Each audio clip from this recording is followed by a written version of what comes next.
Hey folks, Phil the B-Man here. I'm looking at my uncapper and I've got a couple things to fix, so I thought I would share with you a couple more hacks.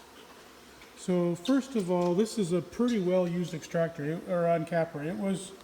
It was somewhat tired out before I even got it, and the complaint of the previous owner was that this cam had at some point gotten loose and worn the bearing hole, the bearing mounts loose enough that it no longer stayed true.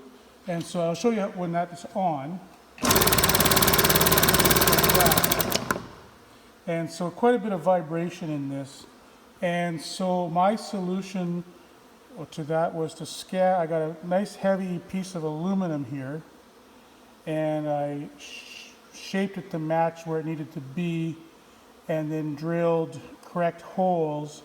And then once I had it mounted where I wanted, I put a couple more bolts new through the stainless mount and through to the aluminum, so hold everything in place there. And that solved that problem. So to the previous owner, thanks for selling me an uncapper cheap. These are pretty heavy duty items. I have to get this apart. This spring here is broken, and so this all needs to come apart now to get at that spring. So that's tonight's project. Before I do that, I'll just talk about these bars. These are two slightly different design of bars. The bars, of course, are what push the frames down.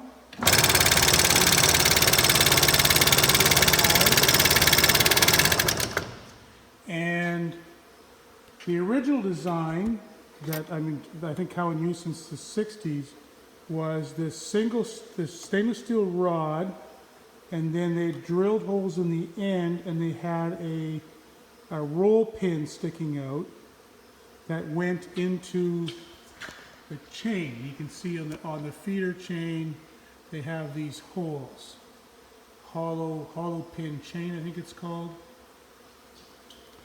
And that had, it worked. Lots of people loved those uncappers.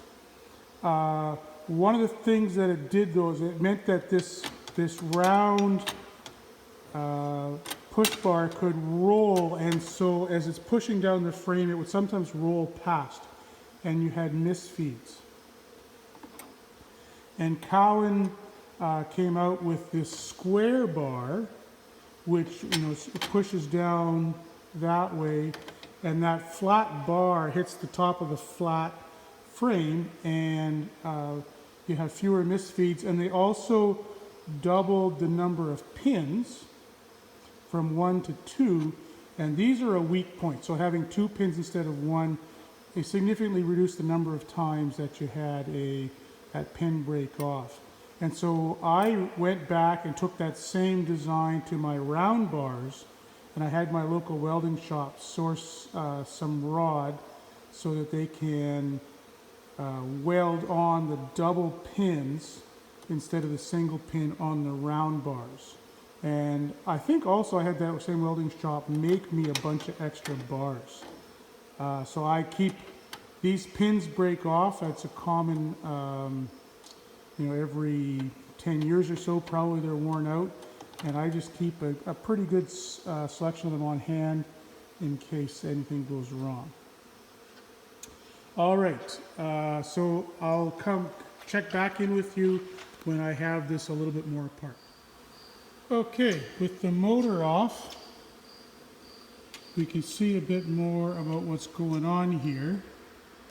So this shaft with these two offset bearings, you can see how the shaft goes right down the middle, and one bearing sticks out one direction and one sticks out the other, and that seesaw effect is what drives the knives back and forth.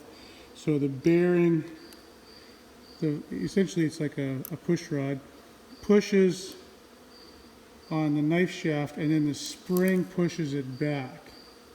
And I thought that this spring was damaged, but I can see actually what's happened is this collar has slipped back. So you can see how this one, the spring is set with a little bit of pressure, and on this one, without this gap here, there's less pressure on the spring, which meant that this shaft was, when perhaps it's cutting through a frame, spring isn't pushing hard enough, and it would be slow coming back, meet the cam coming around the second side and hit it. So instead of this being a constant contact, it was creating impact. And so what I need to do is reset the spring tension here. So that's going to be a much easier fix than I was anticipating, so I'm pretty happy about that. I'll do that. I'll wash this whole area up while it's exposed and then put the motor back on. So I probably won't be able to do this one-handed, but I'll show you in theory. What I'm going to do is take this wrench that's just slightly larger than the shaft, and I'm going to set it in there and lever. I'll show you on the one that's done, but essentially use that wrench to lever the collar in with, if I can loosen this off. Let's see if I can do this. Phil the one-handed mechanic.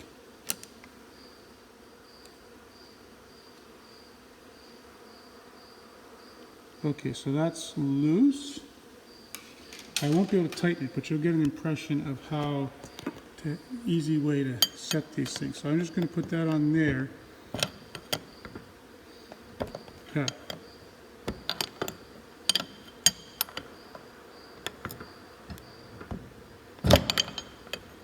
Yeah, not possible one-handed, but you'll get the idea that I'm going to try to push on the collar, but not on the shaft. And I think that if I had a newer machine, I'd have much better collars. These old set screws are a piece of crap. I see that on newer machines they have collars that actually tighten around the entire shaft and not just grip on the set screw. So it might be time for a rebuild on this machine and update some of these parts. All right, so that's the knife driving mechanism. The whole thing is driven, both the knives and the chains are driven with these two belts. One belt drives the knives and a second belt drives the chains.